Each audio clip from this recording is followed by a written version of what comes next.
Welcome to the Mr. Meltdown Show. Welcome to the Mr. Meltdown Show. Welcome to the Mr. Meltdown Show. Welcome to the Mr. Meltdown Show. Welcome to the Mr. Meltdown Show. Welcome to the Mr. Meltdown Show. What's up, everybody? How you doing? This is Mr. Meltdown. Got my trusty mug here. Wanted to take a sip of that water before I get started. Today, I wanted to talk about something a little different. Wanted to talk about the psychology of dealing with my own personal weight issues. I think sometimes a lot of people, including myself, you can go into a weight loss program and you don't really think about the psychology of the reason why you're doing what you're doing and the reason why you will succeed in your journey this time, opposed to the reasons why you failed before. A good friend of mine had asked me, why am I this big in the first place? And at first I took it like, why you asking me that question? Because no one wants to just wake up one day and just say, okay, I'm big, and just deal with it from that standpoint. You have to really look at the underlying reasons why you got to that point, what made you get to that point. And it made sense to me, the reason why they asked that question. They said to me that it just didn't make sense for me to be a big person because I don't have a big person's mentality or lifestyle. However a person would depict that, I guess maybe the stereotype would be a person is big, so they eat a whole lot of food. And that's not necessarily the case in a lot of overweight people. A person that's slim or fit, that has never been big in life might look at a big person and say, that person, they're just a greedy person or just eats all the time, and they're never can push the plate away.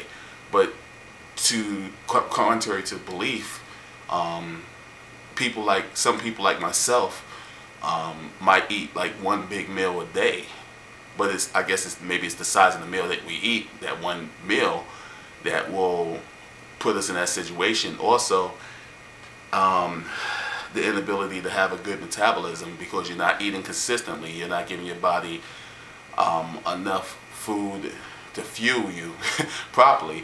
Your body stores that food and it turns inevitably to fat. And I guess that was my case. There are people that do eat a lot and eat all throughout the day and just really bad stuff all throughout the day, and that puts them in that situation, but that's not everybody's case. And in my case, that wasn't the case. Excuse me. So what I realized and reflected on is the reason why I got this way. I finally started channeling the thoughts of what allowed me to lose control. And when I did that, I started to realize certain things about myself, and that gave me the ability to say, well, those things that were life-changing, that put me in a position of being big, I won't allow those things to happen no more, because now I know the reason why. And that's what I started doing this week. I had a lot of time to think this week. I fell off a couple of days. We had a big snowstorm out in Georgia. Not that it's any excuse. And for a second I used that as an excuse, and then I thought about it. I'm like, well, wait a minute. What I'm doing, I ate cooked food 2 times this week, and it didn't feel good. It really didn't. But at the same time, I fell off track. And now I'm thinking, why did I fall off track? What was the real reason why I was setting myself up for failure again?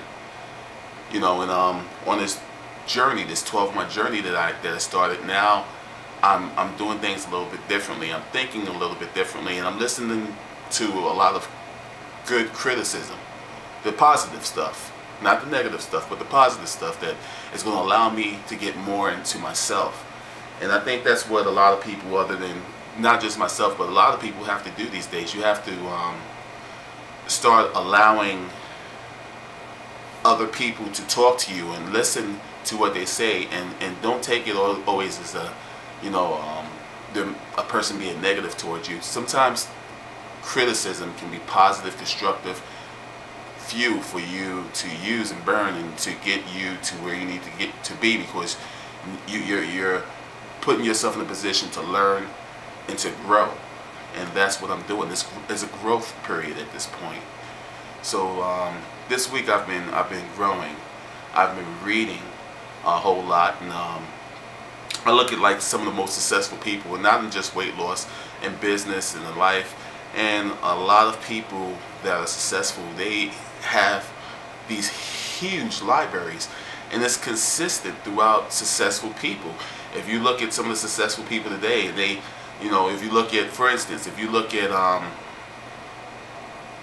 certain shows that show people's houses, homes, or whatever, and you look at some of their most prized possessions, a lot of times it will be books. And in this journey, I don't feel that I'm any different. I think what some of the problems also too and failures is that I don't personally read enough, even though I do read a lot.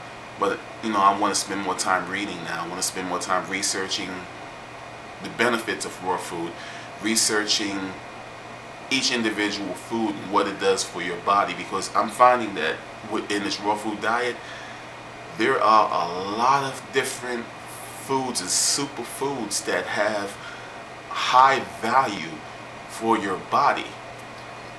And something came to me just the other day, and it was very interesting. I had, when I talked about the cooked food that I had made some tilapia, right? So okay, I was like, you know, I want some hot food, I want some cooked food, I just wanted it. So okay, I'm cooking up some tilapia in a pan. I pan-seared it, right? Check this out.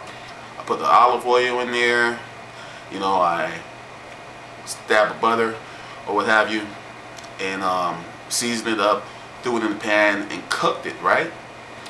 And after I finished cooking the fish or whatever, I ate my fish, vegetables, rice or whatever, and I let that pan sit for about 5 hours or so. Now here's the crazy part. Check this out. I let the pan sit for about 5 hours or so, and I went back to it to wash out the pan. Check this out. When I looked at the pan, the butter that I mixed with the olive oil, it had this residue on the pan. And this is like one of these non-stick green pans. I don't know if you know about green pans, but this is like a green pan, and it's like one of those like highly advanced pans or whatever, so they proclaim. And you know, it's non-stick or whatever. And I just looked at it, even though it was non-stick, you know, air quotes, it still had oily residue on it, and I had to wash that off, and it was a little bit thick. And I thought about that, man, you know, that's what it looks like inside my system. What is it doing to my body? And it's funny because I had to actually literally put this hot soapy water in to get all that stuff off. And when I use my juicer and I juice my vegetables, vegetables don't have the same effect on utensils or whatever. When I juice my vegetables, I can just literally just take warm water, rinse off my the parts of the juicer, and it just falls right off. And then I always take a soapy rag and just go over it real quick, but it's like boom, like that, it's done. And it's nothing to it. And that's the same effect that it has when you're eating raw food. It passes through your body instead of staying there. And that's one of the beneficial things about raw food that I found interesting. It's like, you know, all these things go through my head at random points of my day, and it's like just certain things make you think. You get a little bit more conscious as you're thinking and reflecting and learning, and you know, it's just interesting. I just wanted to share that with you. It's just something to think about how when you cook food, how it sticks in your body, and how when you eat raw, it passes through you, and everything that is good out of that raw food that they can use, it's extracted and put into usage Whereas if you're eating bad food, it's a lot of stuff that your body can't process and digest, and it sticks to you, and it just turns it into fat, and it's like it's no use. You know, it's a lot of indigestible stuff that you eat. It's just no use. Your body turns it into fat. It's just crazy. So it's just things that you start to get more conscious of. So anyway, make a long story short, this week it's just been it's been a learning process, and I feel good about it. I feel good that excuse me for a second. You never get enough of this. I feel good that, you know, I learned something this week. I learned something about myself. I learned that we don't make, I don't want to use the saying to say we make mistakes. I think that we just learn certain things out of the things that we do, and through that we have growth because we've learned. You know, so I learned a couple of things about myself this week. Listened to a few good friends, and I've grown this week, and I understand the reason why some of the reasons why I got to be a big guy, because I wasn't big all my life, and because I learned what the mistakes that I've made in the past. Now I can move on, and now I can go forward. So I think that's the biggest thing this week that I have to be proud of. I've actually learned what I was doing wrong, and now I am even that more closer to mentally being in a position that I'm already am in, but going further with where I'm going. Just think about the fact that there are a lot of times where you make these mistakes in life, but they continue. I went a couple of days on eating wrong. I don't even want to say eating wrong. I would say eating the way I didn't want to eat. But I quickly bounced back, where as opposed to before, I would continue that pattern, and I wouldn't say not care, but just not be conscious of what I was actually doing to my body. And looking at the pan, looking at the grease in the pan or whatever, that just put me back in the mindset, in the mind frame to say, you know what? This is exactly what I'm doing in my body. I'm putting all that grease in my body, and it's not good for me. So that's all I wanted to talk to you guys about today. I just wanted to share that with you, share a little story with you, and let you know where I'm at and let you know where I'm going. But all in all, I'm still here. I'm still cranking away, and things are pretty good. I have a real positive outlook for the future. I'm feeling very, very good about that. So still sticking in there, still hanging in there, and feeling good about this Raw Food Day.